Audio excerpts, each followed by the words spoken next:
నిర్జల ఏకాదశి వ్రతకథ. ఇది బ్రహ్మ వైవర్తన పురాణంలో వివరించబడింది.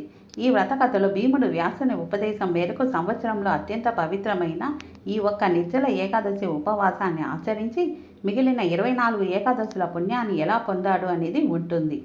ఒకసారి ధర్మరాజు శ్రీకృష్ణునితో మాసంలో వచ్చే 2 ఏకాదశులు శుక్ల కృష్ణ పక్షాల ప్రాముఖ్యతను వివరించండి అని కోరాడు.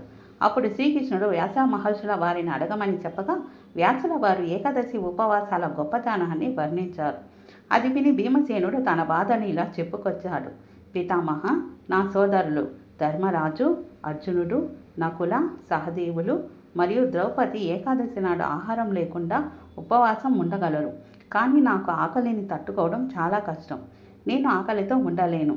కాబట్టి ఆహారం తీసుకోకుండానే అన్ని ఏకాదశుల పుణ్యఫలాన్ని పొందే మార్గాన్ని నాకు అనుగ్రహించండి అని వేడుకున్నారు. అందుకు వ్యాస మహర్షి ఇలా సమాధానం ఇచ్చారు.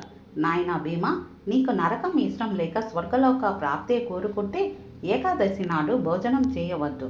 అయితే నీ ఆకలి సమస్యకు పరిష్కారంగా జ్యేష్ఠ మాసంలో శుక్లపక్షంలో వచ్చి ఏకాదశి నాడు అనగా నిర్జల ఏకాదశి ఒక్కరోజు మాత్రం ఎటువంటి ఆహారం, కనీసం మంచినీరు కూడా త్రాగకుండా సంపూర్ణ ఉపవాసం ఉండు. సూర్యోదయం నుండి మరుసటి రోజు ద్వాదశి సూర్యోదయం వరకు ఉపవాసం పాటించాలి. ఈ ఒక్కరోజు నిర్జలంగా వ్రతం ఆచరిస్తే ఏడాది పొడవునా వచ్చే 24 ఏకాదశుల పుణ్యఫలం నీకు దక్కుతుంది అని చెప్పారు. అలా వ్యాసుల వారి ఉపదేశం ప్రకారం భీముడు ఈ కఠినమైన వ్రతాన్ని ఆచరించి సకల పాపాల నుండి విముక్తుడయ్యాడు. అందుకే ఈ ఏకాదశిని పాండవ నిర్జల ఏకాదశి అని లేదా భీమసేని ఏకాదశి అని పిలుస్తారు.